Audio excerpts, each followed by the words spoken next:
Un mundo perturbado, para una sociedad atemorizada, para una familia desintegrada o para una vida angustiada, existe esperanza. Jesús es el camino que nos conduce a la salvación. Él es la verdad en un mundo de confusión. Él es la vida para aquel que camina en destrucción. Que Jesús sea tu única esperanza y que solo en Él puede estar tu confianza. Bienvenido. Así comenzamos Libertad sin Límites, porque la verdad te da libertad y te prepara para la eternidad. Y Jesús dice, y conoceréis la verdad, y la verdad os hará libres. Todos en la vida estamos en una prisión de mentira hasta que llega a nosotros la verdad para darnos la verdadera libertad, aquella que realmente da completa felicidad y esperanza de eternidad. Y hablando acerca de estudio de la Biblia, yo tengo aquí en mis manos un material espectacular que sin duda te va a dar libertad de tantos argumentos que por allí se escucha sobre el último libro de la Biblia, el libro de Apocalipsis. Yo tengo aquí en mis manos un curso bíblico llamado Biblia Fácil Apocalipsis. Aquí en este material tú vas a encontrar cómo el libro de Apocalipsis es un libro realmente entendible. Es un libro fascinante porque habla sobre la esperanza que todos los seres humanos tenemos en el regreso de Jesús. Y aun cuando parece que algunos de sus capítulos dan miedo, aun cuando para muchos puede traer confusión, es esperanza.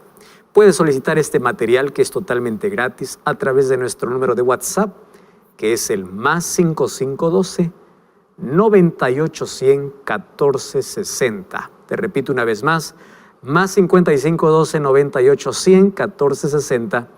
O también puedes ingresar a nuestro sitio web estudielabiblia.com. Ingresa allí y allí puedes descubrir este y otros materiales que van a ayudarte a tener esa verdadera libertad que nos prepara para la eternidad a través del estudio de la palabra de Dios. Hoy tenemos un tema súper importantísimo. Este programa es imperdible.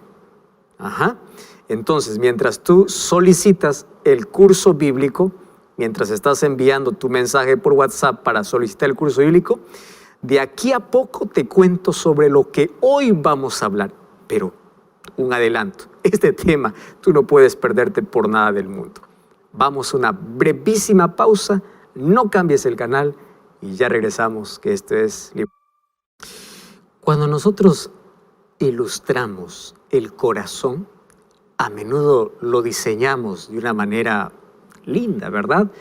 Colocamos más o menos una figura de un corazón, más ese corazón que diseñamos ni se parece al órgano que bombea sangre, ni siquiera al corazón que la Biblia habla.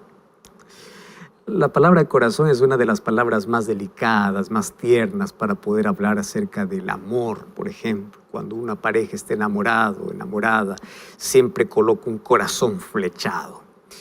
Y ahí en el corazón se puede colocar nombres, que es el símbolo, se ha convertido en el símbolo de amor. Sin embargo, el corazón en la Biblia habla del asiento de las emociones. Y cuando en la Biblia habla de corazón, está hablando en sí de tu mente, de tu cerebro. Es interesante conocer eso. ¿Por qué te estoy hablando de esto? Porque nuestro tema de hoy tiene que ver con eso. ¿De qué está lleno tu corazón? ¿De qué está llena tu mente? ¿De qué manera tú permites entrar a ciertos huéspedes indeseables al comienzo, que luego te vas acostumbrando, hasta que luego toman control completo de tu vida? Hablemos, por ejemplo, de aquellos sentimientos o de remordimiento, deseo de venganza o de cosas que sabes que te van a destruir. Le abres la puerta del corazón, o sea, permites que entren en tu mente y primero llegan como pasajeros, pero luego se van instalando y van trayendo sus cosas y te van arruinando la vida. Llegan como inquilinos, pero se quedan como amos. Así que hay que tener mucho cuidado de qué llenamos nuestra mente o nuestro corazón. Porque si hay una realidad es la siguiente. Y es que no existe un corazón vacío. El corazón o está lleno o de Dios o de las cosas de esta vida, pero no existe jamás un corazón vacío. De eso es lo que queremos hoy hablar en este programa. Así que quédate allí, quiero que puedas tomar un lápiz y un papel, pero sobre todo puedas tomar tu Biblia. Y si estás con amigos o familia, llama a la familia, ponte cómodo, que vamos a estudiar la palabra de Dios y vamos a ver de qué está lleno nuestro corazón. No cambies el canal, vamos a una brevísima pausa y ya regresamos. Cuando la Biblia habla de corazón, está hablando del asiento de nuestras emociones y de nuestras decisiones. Está hablando de nuestra mente. Cuando Jesús te dice, dame, hijo mío, tu corazón, te está diciendo, dame tu mente. ¿Y por qué razón? Porque aquello que tienes en tu mente es aquello que domina tu vida.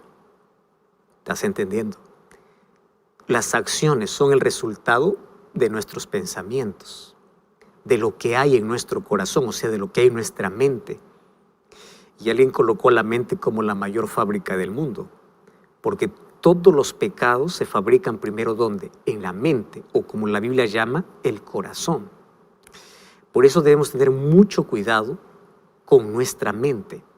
Y la mente se alimenta por aquello que vemos, por aquello que oímos, por aquello que palpamos, por aquello que gustamos. O sea, alimentamos nuestro corazón o nuestra mente por todo aquello que permitimos que entre a través de nuestros sentidos. Y así nuestra mente se va llenando de cosas extrañas o de cosas agradables, de sentimientos que obviamente forman parte de nuestra experiencia humana, pero a veces de cosas que no debemos permitir. Y eso va llenando y va contaminando nuestra mente y va enfermando nuestro cuerpo. Todo lo que ocurre en nuestra mente es tan importante y tenemos que cuidarla mucho.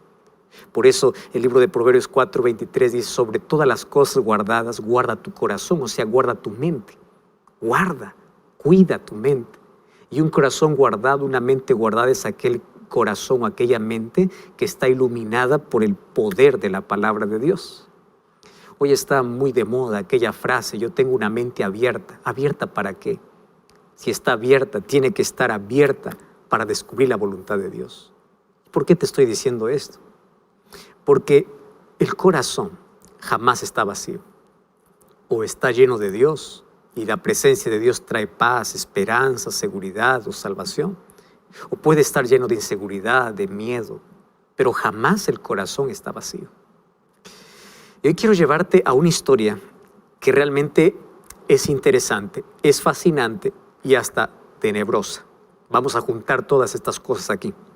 Mateo capítulo 12, versículo 43 hasta el versículo 45. Jesús está hablando aquí y dice así, y cuando el espíritu inmundo sale del hombre, anda por lugares secos, buscando reposo, pero no lo encuentra. Entonces dice, volveré a mi casa de donde salí, y cuando llega, la encuentra desocupada, barrida y adornada. Entonces va y toma consigo otros 7 espíritus peores que él, y entrados moran allí. Y el postrer estado de aquel hombre viene a ser peor que el primero. Así acontecerá a esta mala generación. Terrible, ¿verdad? Está hablando de un espíritu que sale de la vida de un ser humano, ilustrando aquí como una casa, que cuando lo deja está todo desordenado y arruinado, pero ese espíritu no lo abandona por completo el ser humano, sino que vuelve. Y cuando vuelve la encuentra adornada, barrida, limpia y dice, pero yo no quiero vivir aquí solo. Yo voy a traer otros 7 peores que yo para que nunca más podamos salir de la vida del ser humano. Por eso te digo que esta es una historia un poco tenebrosa de lo que Jesús está hablando. Vamos a la ilustración, porque Jesús aquí está ilustrando la vida como una casa.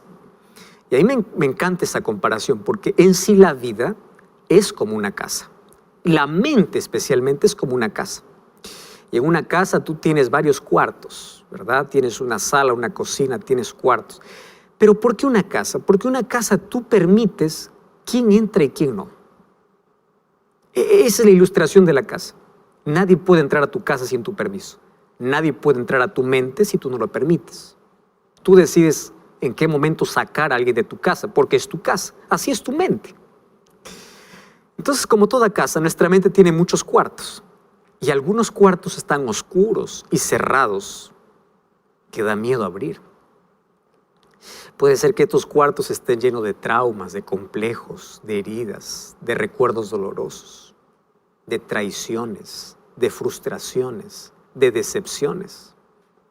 Hay otros cuartos en nuestra mente que hay huéspedes indeseados que no pagan alquiler, pero que viven en esa casa complicándonos la vida. Son aquellos sentimientos destructivos, odio, rencor, que tú decides cuándo sacarlos de tu casa o cuándo sacarlos de tu vida. Recuerda que la vida aquí es comparada como una casa. Pero ¿qué sucede cuando Cristo es invitado a esa casa? O cuando nos entregamos a Cristo. Mira qué lindo, a mí me encanta lo que dice el texto. Dice que la casa primero es desocupada, barrida y adornada. Eso me gusta. Porque la vida puede ser un caos, un total caos sin Cristo. Pero cuando Cristo es invitado a nuestra vida, Él no lo deja como está. Ya mencioné en un programa aquí, de que tú puedes ir a Cristo como eres, pero nunca te deja como estás. Tú puedes decir, Cristo me ama como soy, es verdad, te ama como soy, pero nunca te va a dejar como estás, te va a cambiar. Entonces Él barre tu vida, Él adorna tu vida, Él ilumina tu vida. Y si tú le permites entrar a esos cuartos oscuros, llenos de heridas, que tienes miedo tú mismo a abrir, Cristo va a limpiar. Él va a sanar las heridas más ocultas y más profundas porque Él sabe dónde están. ¿Y por qué Jesús contó esta ilustración? Cuando nosotros vamos a Mateo capítulo 12, versículo 22, encontramos que Jesús acababa de curar a un endemoniado, ciego y mudo. Y claro, todo indicaba que este hombre, una vez curado, no tomaría la iniciativa de invitar para que Jesús pueda estar en su vida. Fíjate lo que sucede. Jesús hizo un milagro.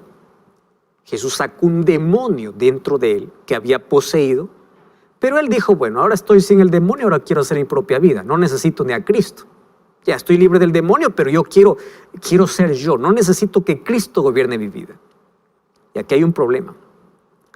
De nada sirve un milagro si el corazón va a continuar vacío sin Cristo. Si la mente va a continuar vacía, no perteneciendo a Cristo. O sea, de nada sirvió el milagro de expulsar al demonio de la vida de este muchacho si él no invitaba a Cristo a estar en su vida. ¿Por qué? Y aquí Jesús dice, porque puede ser que de aquí a poco el último estado sea peor que el primero. Porque el demonio, una vez que sale de tu vida, no te va a abandonar. Va a estar dando vueltas, esperando una puerta abierta para poder ingresar. Y claro, como Jesús ya limpió tu vida, dice, este es mi hogar, yo quiero estar allí. Pero Él viene con otros peores, viene con vicios, viene con otros problemas, con otros sentimientos destructivos para acabar con tu vida. Entonces aquí viene el peligro de decir, yo no quiero a Cristo en mi vida, porque mi vida prefiero que yo lo pueda gobernar. Nadie gobierna su propia vida. O está Dios en el trono, o está Satanás en el trono. Ahora fíjate, la vida espiritual es comparado a una casa barrida y adornada. ¿Cuándo sucede eso? Cuando permites a Cristo entrar en la vida. ¿Y qué cosa es lo que barre Cristo? Cuando Cristo entra a tu vida, Él barre las supersticiones paganas. Antes creía que tu suerte dependía de un gato negro que se te cruzaba o no. Ahora ya no crees en el gato negro, ahora crees en las promesas de Dios. Antes tú creías que los malos espíritus se ahuyentaban colocando una planta de aloe vera o de sábila ahí en tu puerta. Ahora dices no, ahora es la oración que me protege. Dios te libra de supersticiones paganas. Dios te libra de tradiciones, de prácticas ligadas a la idolatría. O sea, Dios barre, Dios limpia. ¿Y cómo lo adorna? Pues lo adorna con conceptos claros. Quita la idolatría, quita los ídolos y comienza a adornar con principios morales elevados y puros. Y esos principios están aquí en la palabra de Dios. Pero fíjate, no es suficiente que Cristo limpie nuestra casa. No es suficiente. Es suficiente cuando tú invitas que Cristo pueda quedarse allí. Porque si Cristo no está, tu vida, tu mente, tu casa no queda vacía. Porque al intento de, o cuando piensas que está vacía, tú vas a intentar llenarlo con cosas superfluas. Vas a llenarlo con emociones, con sensaciones, con placer, con cosas que jamás van a llenar ese vacío, y vas a dejar la puerta abierta para que Satanás pueda volver. Entonces, inclusive hay personas que pueden intentar llenar su vida con acciones buenas. Algunos inclusive piensan llenar su vida con una religión vacía, pero sin Cristo. Pero las mejores acciones sin Cristo nos llenan la casa. Una religión incluso sin Cristo nos llena la vida. Un día, un líder religioso se acercó a Jesús llamado Nicodemo. Y este Nicodemo, cuando se acerca a Jesús, él le dice, bueno, tú eres un maestro. Jesús le dice, tú necesitas nacer de nuevo. ¿Pero cómo? Es que él tenía una religión, pero no tenía una relación con Cristo. El joven rico, un hombre aparentemente bueno, él mismo decía que guardaba todos los mandamientos de Dios, mas estaba vacío. O sea, la casa estaba limpia, pero Cristo no estaba allí. Y es triste ver inclusive personas que tienen una religión, mas tienen una vida vacía. Hoy existen templos llenos de personas vacías. Templos llenos de sensaciones, llenos de emociones, llenos de shows, pero vacías de Cristo. Templos llenos de personas vacías de Cristo. Eso me recuerda a cómo multitudes de personas llenaban el templo en Jerusalén. Pero la gloria de Dios se retiró de ese templo el día que Cristo murió en la cruz y el velo del templo se rasgó de arriba hacia abajo. O sea, el templo quedó solo estructura, sin la presencia de Dios, como la vida de muchos de los que estaban allí, porque ellos rechazaron a Cristo. Entonces la religión judía se convirtió en una religión legalista, sin vida, porque Cristo vino a los suyos y los suyos no le recibieron, dice Juan 1, 11 y 12. Y como no lo recibieron, su luz se convirtió en tinieblas. Y vivieron una religión estéril, una religión basada en leyes, en comportamiento, mas no en relacionamiento con Cristo. Por eso Cristo les dice, sepulcros blanqueados. Ustedes por afuera brillan, pero por dentro está podrido. O sea, ningún corazón puede quedar vacío. El corazón que no está lleno del Espíritu de Dios está lleno del espíritu del maligno. Y hoy quiero contarte una historia que nos ayuda a entender perfectamente este cuadro. ¿Recuerdas tú que el primer rey de Israel se llamó Saúl? Saúl ejemplifica en su vida los efectos desastrosos de un corazón que quiere permanecer vacío. Cuando vamos al libro de Primera de Samuel, capítulo 10, mira cómo comienza su historia. Su historia comienza de manera interesante. Primera de Samuel, capítulo 10, versículo 6, dice así: Samuel le dice a Saúl, el Espíritu de Jehová vendrá sobre ti y profetizarás con ellos y serás mudado en otro hombre. Versículo 7. Cuando te hayan sucedido estas señales, haz lo que te viniera a la mano, porque Dios está contigo. Y el versículo 9 dice, aconteció que, al volver en la espalda para apartarse de Samuel, Dios le mudó su corazón. ¿Quién hizo eso? El Espíritu de Dios. Mira qué interesante. Saúl tuvo un buen comienzo. Dios transformó su vida. Y el profeta le asegura a Saúl que el Espíritu del Señor se apoderará de su corazón. Y es por eso que él se convertirá en otro hombre. O sea, él sería transformado. Es la manera antigua de decir que Samuel se convertiría, que sería transformado en un hombre lleno del Espíritu de Dios, lleno del Espíritu Santo. ¿Y eso qué significaba?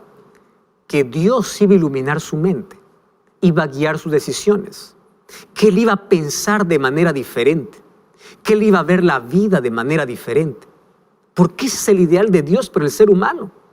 Ahora el versículo 9 dice que Dios le cambió su corazón. Ahora, cuando Saúl se despidió de Samuel en esa ocasión, la casa, o sea, su vida, su mente, había sido barrida, había sido decorada. Pero en cierto sentido, Saúl permitió que su vida, su casa, su mente, barrida y decorada, quedase vacía. ¿Por qué él no permitió que el Espíritu Santo se apoderara cada vez más y más de su corazón? ¿Sabes qué sucedió con Saúl? Saúl comenzó a resistir la influencia del Espíritu de Dios. Y de manera progresiva, él comenzó a alejarse de Dios. Paso a paso. Porque para alejarse de Dios, tú no necesitas dar la espalda de un momento a otro. Es paso a paso. Es de manera progresiva. Dios lo había llamado para ser rey, para ser guiado por él. Dios le cambió el corazón, pero él, en la medida que pasó el tiempo, el orgullo dominó su corazón, permitió que otras cosas dominaran su mente y progresivamente se alejó de Dios. Ahora, la decisión sobre el futuro quedó en sus manos. Al principio, pues, Saúl demostró ser un instrumento dócil. Su mente estaba receptiva para poder recibir las instrucciones del Espíritu Santo. Pero cuando vamos al capítulo 11, a partir del versículo 6, nosotros leemos, mira lo que dice: al oír Saúl estas palabras, el Espíritu de Dios vino sobre él con poder. Qué interesante. Y cuando dice que se encendió de ira, pues era para poder eliminar aquello que desagradaba a Dios. El Espíritu de Dios tomó posesión de Saúl. Ahora, él hubiese permitido que el Espíritu continúe guiándolo toda su vida. Pero no fue así. Lamentablemente, cuando avanzamos en los capítulos del libro de Primera de Samuel, relata la rebelión gradual de Saúl a través de actos sucesivos de presunción y desobediencia. Cuando vamos al capítulo 13, nosotros encontramos que él se acostumbró a desobedecer a Dios y en lugar de arrepentirse, él comenzó a justificar el pecado. Un día Samuel le dice: ¿por qué ofreciste un holocausto? Y Saúl le dice: pues bueno, vi que el pueblo se iba. ¿Qué más querías que haga? Yo me esforcé por hacer. O sea, en lugar de reconocer su problema, en lugar de reconocer que él estaba en error, que estaba en pecado, porque ofrecer holocaustos era reservado solamente un privilegio para los sacerdotes. En lugar de reconocer eso, él comenzó a justificar el pecado. Entonces allí viene, como muestra de su impaciencia y presunción, a hacer aquello que no debe. Y nosotros vemos que en el capítulo 15, su desobediencia a las instrucciones recibidas, por ejemplo, con respecto a la conducta de la guerra contra los amalecitas, colmó la paciencia de Dios. A tal punto que Dios habla con Samuel y le dice: ¿sabes? Me pesa haber puesto por rey a Saúl, el capítulo 15, versículo 11, porque no ha cumplido mis palabras. Se acostumbró a desobedecer y ante la corrección de los profetas o de Samuel, él justificaba su pecado. Y mira lo que sucede. En los capítulos 18 del libro de 1 de Samuel, él comienza a abrigar en su corazón o en su mente celos injustificados contra David. Porque recuerdas que David, con gran heroísmo y confianza en Dios, derrotó al gigante Goliat. Bueno, él empezó a abrigar allí sentimientos de celos, de envidia. Se acostumbró a desobedecer a Dios y cosas así pequeñas y pequeñas, pecados aparentemente insignificantes, le llevaron a perder la sensibilidad para poder escuchar la voz de Dios, a tal punto de que se convirtió en un sordo espiritual. Porque eso es lo que sucede con una persona que se acostumbra a un pecado. Primero comienza a justificar, comienza a minimizar el pecado, justifica el pecado y luego ya no siente más necesidad de arrepentimiento, a tal punto que llega inclusive a pecar contra el Espíritu Santo. Pecado contra el Espíritu Santo no es que Dios se cansa de perdonarte. Pecado contra el Espíritu Santo es cuando tú pierdes la necesidad de arrepentimiento. Tú ya no quieres arrepentirte. Entonces, si no hay arrepentimiento, no hay confesión. Si no hay confesión, no hay perdón. Entonces Saúl resistió persistentemente al Espíritu de Dios. Y sabes que el Espíritu Santo terminó retirándose de Saúl. Y como ningún corazón permanece vacío por mucho tiempo, finalmente aquella casa limpia, barrida, adornada, fue ocupada por un espíritu maligno. Y triste lo que leemos en 1 Samuel capítulo 16, versículo 14. Mira lo que dice. El espíritu de Jehová se apartó de Saúl y le atormentaba un espíritu malo de parte de Jehová. Ese espíritu malo de parte de Jehová no es que Dios mandó al espíritu malo, sino que en el lenguaje del Antiguo Testamento todo lo que ocurría era Dios el causante. Aún aquello que Dios permitía, ellos lo tomaban como que Dios causaba. Entonces, cuando el Espíritu de Dios sale, quien toma posesión es un espíritu malo. Y cuando vemos el resto del libro de 1 Samuel, nos da la imagen de una vida cada vez más desorientada, de un corazón cada vez más poseído por pasiones incontrolables, que inclusive en su desesperación, él va a consultar a un medium espiritista, la pitonisa de Endor, y muere el día siguiente en la batalla. Todos sus celos descontrolados, su persecución contra David, era el resultado de un corazón ocupado por el enemigo. Ahora, hay personas hoy cuyos corazones, cuya mente, cuya vida está barrida, está adornada, pero quieren que permanezca vacíos. Entonces, el poder de Dios y la influencia del Espíritu Santo no permiten en su vida, y allí el espíritu del maligno comienza a poseer. Lo llena de orgullo, lo llena de vanidad, lo llena de cosas que van a destruirlo. Y sabes, hay muchos, por ejemplo, que han expulsado, quieren expulsar muchos hábitos malos de su vida y quieren colocar allí aquellos hábitos que tengan ideales elevados, nobles, para poder adornar sus vidas. O sea, intentan abandonar sus viejas costumbres, pero no están buscando diariamente a Cristo. Permiten que Cristo barra su mente, barra su vida, adorne su vida, pero no están permanentemente con Él. Y la condición de estas personas se convierte como de un automóvil sin control, sin freno. Te descontrolas. Una vida sin Cristo es una vida vacía. Y solo Cristo puede dar sentido a nuestras vidas. Porque sin Cristo las mejores intenciones perecen.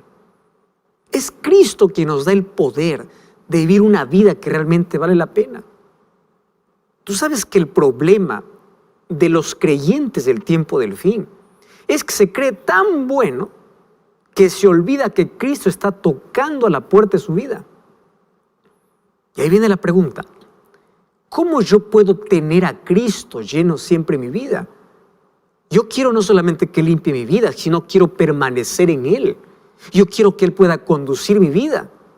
Bueno, el apóstol Pablo, de manera pedagógica, nos enseña en el libro de Colosenses. Colosenses capítulo 3, versículo 1 y versículo 2. Mira lo que dice Colosenses 3, 1 y 2. Si habéis resucitado con Cristo, buscad las cosas de arriba donde está Cristo. Versículo 2. Pon tu mira en las cosas de arriba, no en las de la tierra. Mira a Cristo, busca a Cristo. ¿Por qué?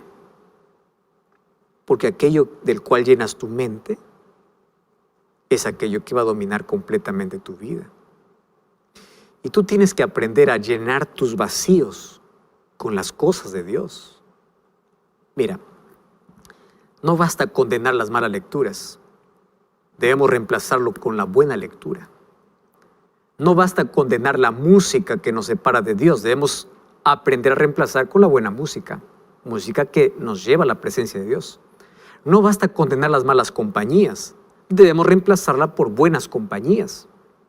Porque las prohibiciones son contraproducentes, porque dejan un vacío y el enemigo intentará llenarlo con sus cosas.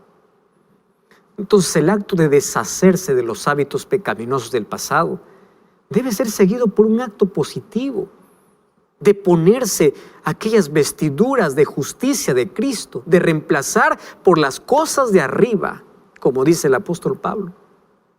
Por eso Romanos capítulo 13, versículo 12, es una invitación para todos hoy. Dice así: la noche está avanzada, se acerca el día, abandonemos las obras de las tinieblas, pero vistámonos de las armas de la luz. ¿Qué cosa está diciendo el apóstol Pablo? Deja las obras de las tinieblas, pero no basta dejar.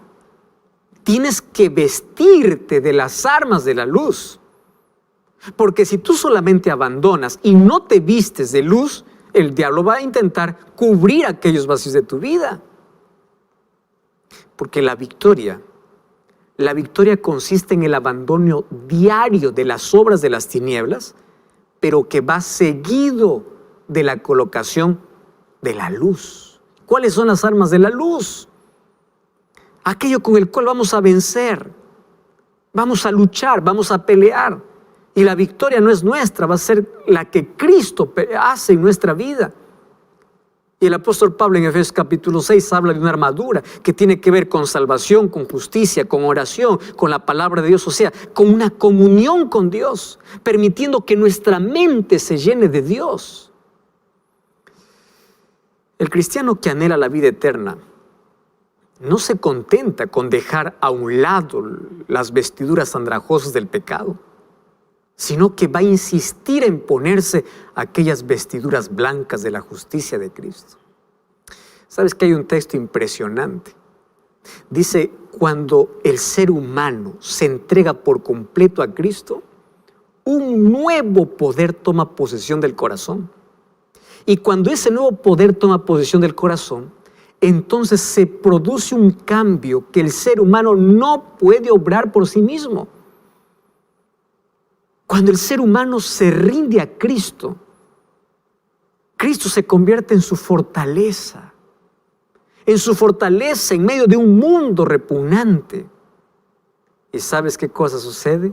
Coloca su vida bajo la voluntad de Dios y permite que Dios pueda llenar cada cosa íntima de su ser. Y así llega a ser una persona totalmente llena del Espíritu, llena de Cristo. ¿Sabes? El libro de Apocalipsis capítulo 3, versículo 20.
revela nuestra condición.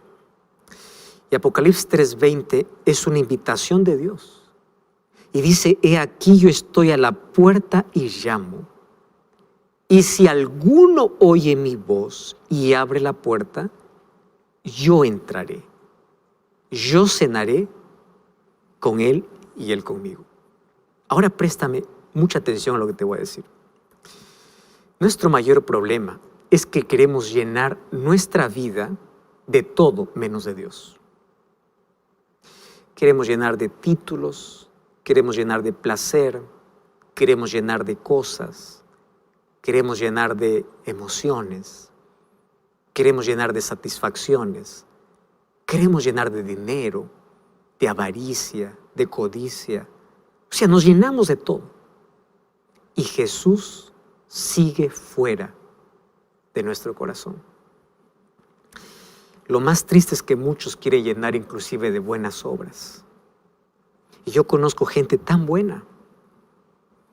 Yo conozco gente que hace obras de bien, gente tan generosa. Conozco gente que su vida está llena de cosas extraordinarias, pero no se rinden a Dios.